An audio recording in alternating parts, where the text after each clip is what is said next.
things happen for myself and my family. There's no way that this is real, man, it can't be. What is up, everybody, and welcome to the first episode of Modify Your Life podcast. My name is Anthony Lopez, and I'm going to talk about myself. Everyone knows their first podcast is going to be probably horrible, and I'm probably going to be no different, but I wanted to start this, and today is the best day because there's no better day than today, right? So a little bit about my backstory and the reason why I'm starting this podcast is that, and the reason why it's called Modify Your Life podcast, and it has nothing to do with fitness or weight loss or anything like that, even though it has everything to do with fitness and weight loss and everything like that. And let me explain myself. Growing up into living a life that was very, very unhealthy for myself, being obese to morbidly obese, to getting over 600 plus pounds, probably way closer to 650 pounds, it was all in a mindset. Right. So as I was growing up, I didn't know proper nutrition. I didn't know portion control. I didn't know what macros are. I didn't know any of that stuff. I got a plate, I seen a plate, and I ate a plate, which led into a big clusterfuck of a life because I got so comfortable and so normal with being overweight. And that was just the life I lived. I was in elementary school. I was the biggest kid. I was in junior high. I was the biggest kid. I was in high school. I was the biggest kid. I was in college. I was the biggest kid. I got so used and accustomed to living my life because it's just what my life was. It's all I know. And I don't blame anyone for that. And I don't blame my mom. I don't blame my dad. I don't blame my grandparents. I don't blame anyone. At the end of the day, there came a point in my life where I could have made a change, right? When I realized that I was the heaviest kid in junior high, or I wasn't, getting kisses from girls or whatever it might have been, right? There was a point where I could have made the change in my life. And obviously it didn't come until I was 27. But at the end of the day, it was more than just a weight loss journey for me. This has been a complete life change and a modify to my life. I had to modify the way I think. I had to modify the way I looked at life. I had to modify the way that I just did everything. Because to me, we'll get more into my past a little bit more, maybe another episode or two, but more of just want to talk about my mindset of living at over 600 pounds. Everything was normal to me. 300 pounds is normal. 400, 500, 600 plus was normal to me. But it wasn't until I decided to modify my life where everything started to change, right? When I started to work on myself and my mindset and how I looked at things and how learning about nutrition, taking care of my body is when everything generally started to change. And I'm not just talking about my physical. I am talking about my mental, and I'm even talking about my financial. When I was 300, 400, 500, 600 pounds, which I'll be having pretty soon on my podcast, Daniel Sanchez. I worked for Daniel Sanchez, one of the biggest rap shops on YouTube. I was making videos. I was working every single day. I would work with him until 10 o'clock at night or 9 o'clock. I'll get home at 9 o'clock at night. I would go home. I would sleep for about an hour, and then I would go drive Uber till about 4 or 5 in the morning. And I would go to work again. I was not the 600-pound person that you see on my 600-pound life. Also, I hate that show. Let me just say that they find the most miserable people at over 600 pounds, and they just film them. I think that show is horrible. I think it's great for people to watch so they don't ever want to be that big, but there is a lot of 500, 600-pound people that are actually still doing stuff and not at the lowest of their low. I hate that show, honestly. Let me know what you guys think, but I generally do hate that show. I was still working. I was working hard. And when I say working hard, I'm talking about working hard for the old Anthony Lopez, right? The 400, 500, 600 pound Anthony Lopez. I was working my ass off to grow my businesses. I've only had 2 original jobs in my whole entire life. I was a DJ, and I was a DJ at Skate Depot, and I worked at a vape store. But now that I'm at the weight that I'm at, and I've learned so much about myself and my body, I realize like how unhappy I really was, like how limited I was to living life. And it started at a very, very young age. I'm thinking back, just popping in my head right now when I was playing t-ball, and it was very difficult for me to find, baseball pants in my size because I was still a kid, but I was a heavier set kid. So, we end up finding some, we made it work. And which led into, that was me when I was like, maybe we'll say 9 or 10 years old. And then which led into, me going into wanting to play Pop Warner football, right? And then which I adapted to always being overweight. And this stuff is literally just popping in my head right now, is that when I went to go play Pop Warner football, I couldn't play. Why? Because I was overweight. They were going to put me with like junior high or like high school kids if I wanted to play, because it went by weight at that time. And once again, adapting to a lifestyle because I was overweight. That led into, so it went from baseball pants, difficult to find them, we found them, went to playing Pop Warner, couldn't play that because I was going to be playing with kids way bigger than me.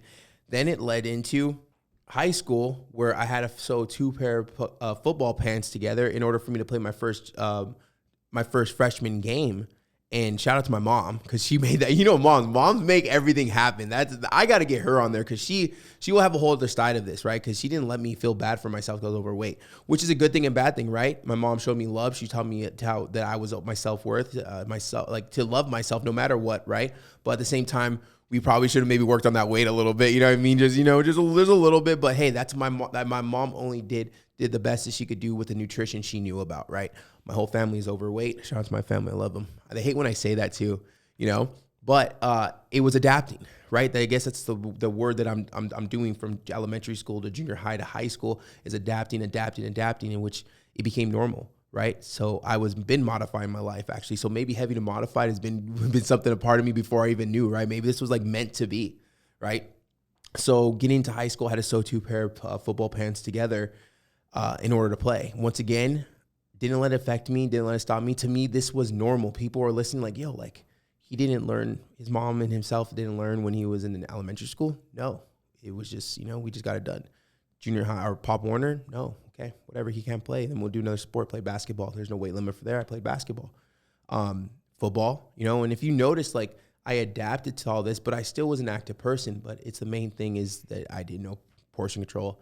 I didn't know nutrition. My family didn't know nutrition, right? They thought just like, oh, just get him 1 cheeseburger instead of getting him 2 and French fries, and he's going to lose weight, which is in a way it's going to make sense, but I need to learn what I'm doing. Once again, blame nobody.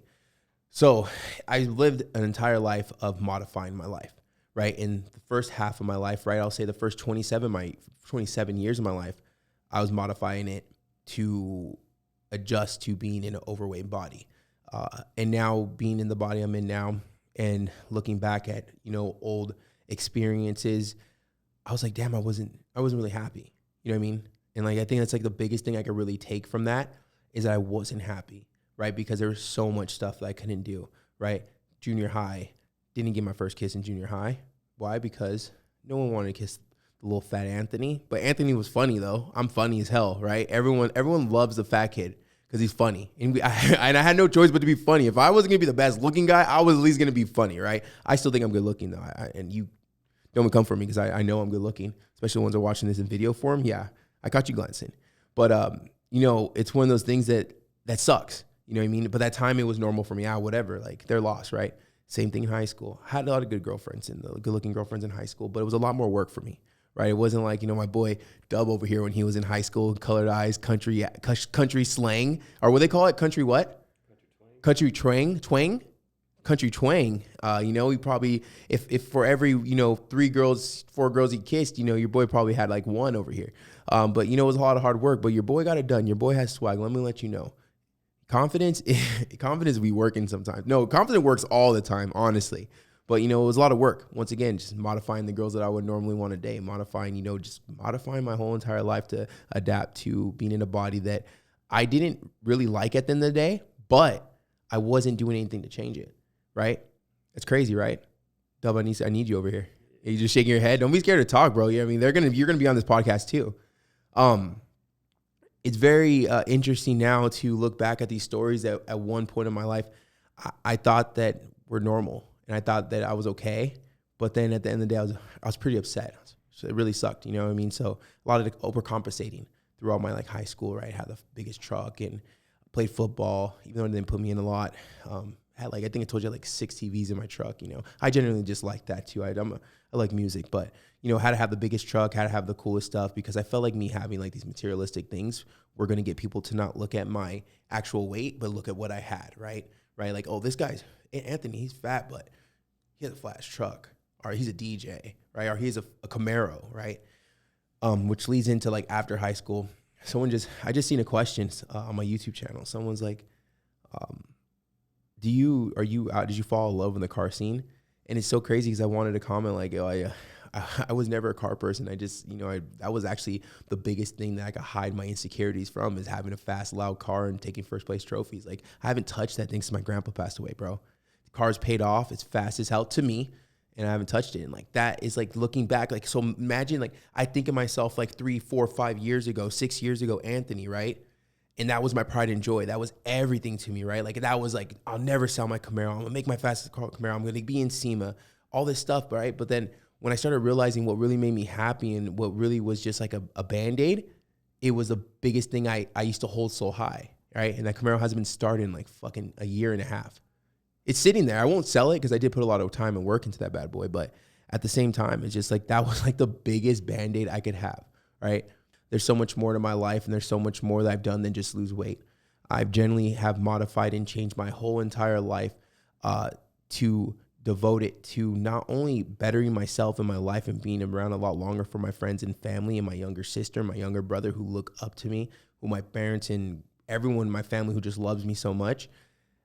I've also devoted my life to helping people, you know what I mean? And knowing that I'm sharing these stories right now that fucking suck, right? Because at the end of the day, there's people that know me since high school, the elementary school, that may say a story that they remember, like, oh, damn, I didn't even think you felt like that, right? I'm sharing this stuff, right? Because I know at the end of the day, there's people that are going to be going through this, right? There's people that are going to be going the same struggle. And if they're not going to go through it, maybe they've already going through it. And by like having the people that I'm going to have on this podcast, whether it be they've lost weight, maybe that business owners, whatever it is, there's someone that's going to adapt to that. There's someone that's going to relate to that struggle. There's someone that is going to be listening to this podcast that's going to relate with that struggle, whether it be relationship struggle. I've had a girlfriend this whole entire time. Our whole life, our relationship was around food. Our whole relationship was around food. I got home, we got food, 2 in the morning, 1 in the morning, we went out to hang out. We went to go get food first. Like, wasn't it activity stuff, it was food related. Me and my girlfriend, she will be on here. She will definitely be in here when I don't have people out on my podcast. But we have some crazy stories, right? I was 600 pounds. She was 350 pounds. Lord knows there's some stories there. You know what I mean? Because at the end of the day, that's someone who I loved. That's someone who I love. Oh, shit. That's someone who I love. And we had to adapt and change through a lot of different things, and I'm very excited to have her with plenty of other guests I already have lined up to be on this podcast. But I promise you, I'm always going to have someone that's going to bring value to you. You're going to be able to relate with something they say in the 35 to 45 minutes on this podcast. Because what I've learned is I'm not special. I'm not the only person that feels this way. I'm not the only person that has had to fucking bust his ass off to make to feel like he's accepted. I'm not the only person that has had to lose weight. I'm not the only person that's failed in business. I'm not the only person that uses shit to cover up, to hide my insecurities. And I'm not the only person that has insecurities. There's hundreds and thousands of us out there that are going to be able to relate with this podcast. Whether you're looking to start your fitness journey, whether you're looking to start a business, we all have to adapt to certain decisions we've made, and they could be positive, they could be negative, but we'll never know until we make those decisions. I'm going to end off with this. The most asked question I get, if I could change anything, would I have changed anything with my weight loss journey? Because obviously I have a lot of extra skin. And my answer is no. And the reason why my answer is no, and always going to be no, is because everything that I've done until I turned 27, until I started changing my life around, has got to be an experience that I got to learn from. I've got to fail, and I've got to learn. The more times I failed, the more times I've gotten to learn. And it took me to get to over 600 pounds for me to realize that I'm actually here for a bigger reason than to test out every single fast food out there. I'm put here on this earth for a reason. And the reason I found out is that I'm here to help people, and I'm here to share my story. So everything that has happened since I was a kid until this present day, I wouldn't change for the world, and that's it. So once again, my name is Anthony Lopez, and welcome to the Modify Your Life podcast. For myself and my family,